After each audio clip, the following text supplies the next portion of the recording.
Vamos a comer lo que seamos capaces de producir y tenemos que producir para comer bien y para que haya calidad de la vida en los cubanos y para que haya satisfacción de las necesidades y de la demanda interna de alimentos. Todos sabemos que Miguel Díaz-Canel viene a ser en la Cuba de la familia Castro algo así como lo fue Joaquín Balaguer en tiempos de Rafael Leónidas Trujillo. Trujillo, el dictador de República Dominicana, con la intención de justificarse ante las presiones de la OEA y de muchos gobiernos en el continente, puso primero a un hermano suyo en la presidencia, a un títere que haría su voluntad, y luego puso a Joaquín Balaguer. No pienso que Canel tenga o lleve en sí lo que demostró llevar luego Joaquín Balaguer, que fue clave en la democratización de República Dominicana después de que Rafael Leónidas Trujillo resultase muerto. El asunto es que Díaz-Canel no es presidente, eso es un chiste de mal gusto. Tampoco podemos decir que es el dictador de Cuba, que es la primera cabeza de la tiranía que oprime y explota al pueblo cubano. Todos sabemos que Díaz-Canel está puesto ahí por la familia Castro, que es quien continúa decidiendo, es quien continúa mandando y dictando los destinos de la nación. Díaz-Canel es un personaje singular y muchas veces dice cosas que si no fuese por la tragedia que vive nuestro pueblo, uno terminaría riéndose a carcajadas. Cosas incluso como la que publicó hoy en Twitter y que creo que es una muestra quizás involuntaria de que él reconoce que Fidel Castro, su ídolo, su padre, su mentor, la cabeza fundamental de este tenebroso sistema que nos han impuesto a los cubanos ya por más de 6 décadas, era un hombre muy ambicioso, era un hombre que quería adueñarse de Cuba, quería ser el dictador vitalicio, perpetuo del pueblo cubano y que quería hacer del pueblo cubano lo que a él le viniese en ganas. Y esto lo digo porque todos sabemos que la frase cruzar el Rubicón significa o tiene que ver con el cruce de Julio César cuando venía de las Galias, donde había hecho sus guerras de conquista y para entrar a territorio romano no podía hacerlo con sus legiones porque esto podía ser tomado como declaración de guerra por el Senado. César, que ya tenía en mente, tenía fuertes ambiciones y tenía en mente adueñarse de todo el poder de Roma, se detuvo ante el río Rubicón que dividía, repito, las Galias o la Galia Cisalpina de Roma, de los territorios romanos de Italia.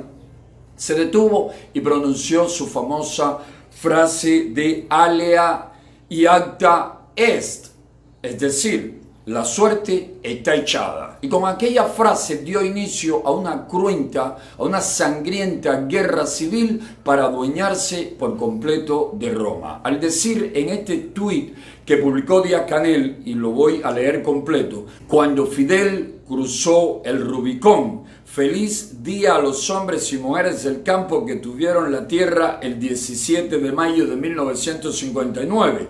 Fuerza noble, laboriosa y patriótica que es estratégica en la recuperación económica del país. Es decir, cuando Fidel cruzó el Rubicón, cuando Fidel terminó adueñándose por sus desmedidas ambiciones muy parecidas o aún mayores que las de Julio César de toda la nación, cuando Fidel, que no se conformaba con tener una finca al estilo su padre, con unas cuantas caballerías de tierra donde explotaba a muchos guajiros, a muchos campesinos en la zona norte de la provincia oriental. Fidel quería a toda Cuba como su finca, como su feudo, quería 110.000 kilómetros cuadrados. Todos sabemos que la ley de reforma agraria fue una gran estafa, una de las tantas estafas de Fidel Castro. Primero le quitó la tierra a los dueños en aquellos momentos para supuestamente entregarlas a los campesinos, y así lo hicieron. Aparentemente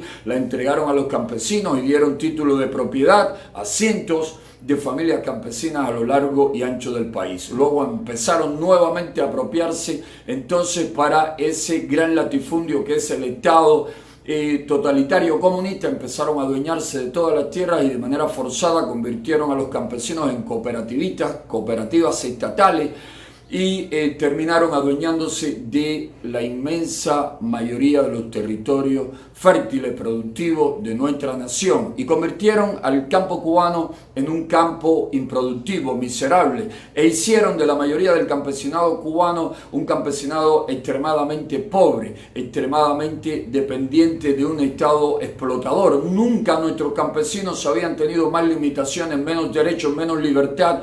Nunca nuestros campesinos habían sido menos dueños de la tierra que después que Fidel Castro se adueñó de Cuba, después que se apropiaron de toda la nación. Dice Díaz-Canel que los campesinos cubanos, esos campesinos de los cuales ellos abusan y explotan y a los cuales nosotros defendemos día a día, todo el tiempo, constantemente, dice que esos campesinos son, la parte estratégica en la recuperación, son parte estratégica en la recuperación del país. El campesinado cubano está atado de pies y manos. El campesinado cubano necesita libertades, necesita espacio, necesita producir con entera libertad sin que el Estado totalitario se inmiscuya y le controle y le cierre las posibilidades de producir y prosperar constantemente. Hace poco, Díaz-Canel dijo también en televisión lo siguiente: vamos a comer lo que seamos capaces de producir, y tenemos que producir para comer bien y para que haya calidad de la vida en los cubanos y para que haya satisfacción de las necesidades y de la demanda interna de alimentos. Mi respuesta a Díaz-Canel el pasado día 15 del presente fue inmediata. Apenas escuché lo que dijo, le respondí en Twitter lo siguiente: él come muy bien sin producir, y quienes producen sin libertad comen muy mal. Con su modelo económico, producir lo suficiente es imposible, y lo que se produce se lo comen ellos. ¿Quiénes son ellos? Raúl Castro y familia, Miguel Díaz-Canel y familia, sus generales y ministros y familia. De ahí lo que va quedando se lo van comiendo otros altos funcionarios, y en la medida que van bajando los funcionarios de cargos de nivel van comiendo menos, hasta que al pueblo trabajador lo que llega son las migajas que sobran de sus mesas. Y eso no podemos continuar permitiéndolo en nuestra bella nación, en la mayor de las Antillas. Los campesinos deben ser libres ya y tienen que tener garantizados todos sus derechos para que puedan producir, exportar, importar y hacer con su tierra lo que su corazón le dicte, y no lo que decida un régimen totalitario que les explota de manera infame, de manera total.